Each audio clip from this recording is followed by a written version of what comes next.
YSR Congress party అధికారంలో ఉన్నప్పుడు జగన్మోహన్ రెడ్డి గారు దిశ యాప్ను తీసుకొచ్చాడు. ఎందుకు తీసుకొచ్చాడు?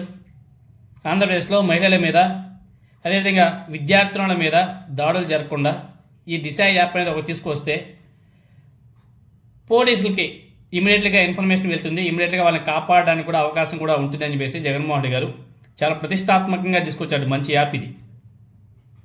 జస్ట్ ఎవరైనా సరే ఇబ్బందులో ఉంటే ఆ యాప్ ఇన్స్టాల్ చేసుకుంటే మొబైల్ని జస్ట్ షేక్ చేస్తే చాలు, వితిన్ 10 to 20 మినిట్స్లో 20 మినిట్స్ కూడా అవసరం లేదు, వితిన్ 5 to 10 మినిట్స్లోనే పోలీసులు వచ్చి అక్కడ వాలిపోయేవాళ్ళు.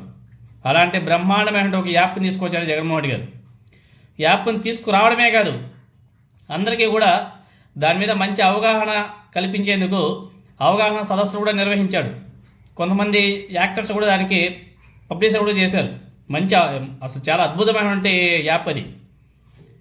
ఆ యాప్ల వల్ల అనేక మంది విద్యార్థులు కానీ మహిళలు కానీ చాలామంది బయటపడ్డారు కొంతమంది దుండగుల నుంచి. ఎందుకంటే జగన్మోహన్ రెడ్డి గారు ఈ యాప్ని తీసుకోవడానికి గల కారణాలు బోల్డెన్ ఉన్నాయి. ఎందుకంటే ఈ దేశంలో మహిళల మీద ఏ విధంగా అఘాయిత్యాలు, దాడులు, దౌర్జన్యాలు జరుగుతున్నాయో మనం చూస్తున్నాం.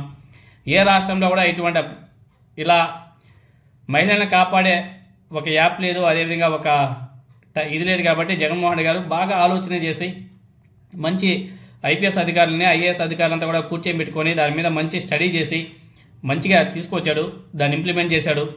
చాలా అద్భుతంగా నడిచింది. ఇప్పుడు కూటమి అధికారం చేపట్టిన తర్వాత దిశ యాప్ లేకుండా చేశారు. దిశ యాపే కాదు జగన్మోహన్ గారు తీసుకొచ్చింది, దిశ పోలీస్ స్టేషన్ తీసుకొచ్చాడు. దిశ పోలీస్ స్టేషన్లే కాదు, దాంట్లో ఎంప్లాయీస్ని కూడా కూర్చోబెట్టాడు. ఎప్పటికప్పుడు పర్యవేక్షణ చేయడానికి ఒక టీంను కూడా సెట్ చేసి పెట్టాడు జగన్మోహన్ గారు. ఈ కూటమి అధికారం చేపట్టిన తర్వాత మొత్తం కంప్లీట్గా కొలాప్స్ చేసేశారు. అసలు దిశ యాప్ అనేది లేకుండా చేసేశారు. దానికి సంబంధించి ఈరోజు అసెంబ్లీలో వైఎస్ఆర్ కాంగ్రెస్ పార్టీ ఎమ్మెల్సీ వరదు కళ్యాణి గారు ప్రశ్నించారు, మీరు దిశ యాప్ని తీసుకొస్తున్నారా లేదా?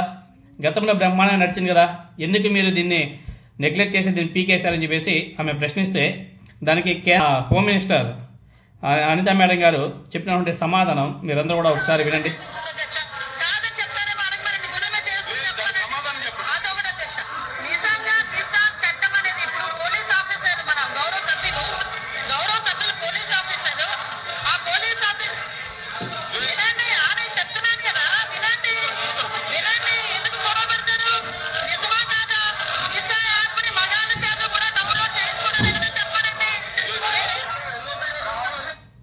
హోంమంత్రి అనితా మేడం గారు శాసనమండలిలో ఏమంటుందంటే, గత ప్రభుత్వం దిశ యాప్ని మగవాళ్ళు కూడా ఇన్స్టాల్ చేసుకున్నారు, మగవాళ్ళ ద్వారా కూడా ఇన్స్టాల్ చేయించారు అని చెప్పేసి మాట్లాడుతుంది.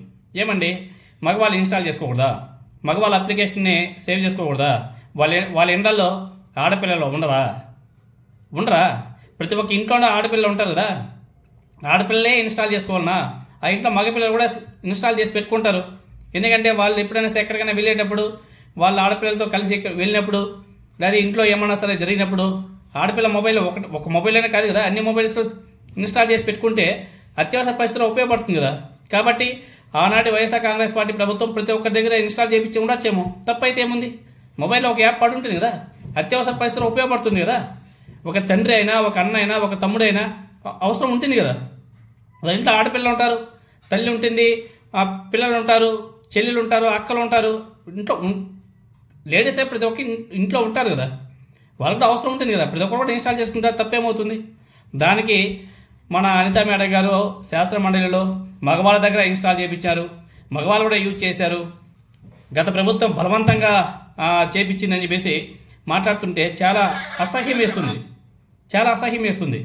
దుండగలు ఎదవలు ఉంటారు కొంతమంది, మగవాళ్ళ మీద కూడా దాడులు చేస్తూ ఉంటారు. కాబట్టి అందరూ ఇన్స్టాల్ చేసుకుంటే దానివల్ల లాభాలే తప్ప నష్టాలు ఏం లేవు కదా.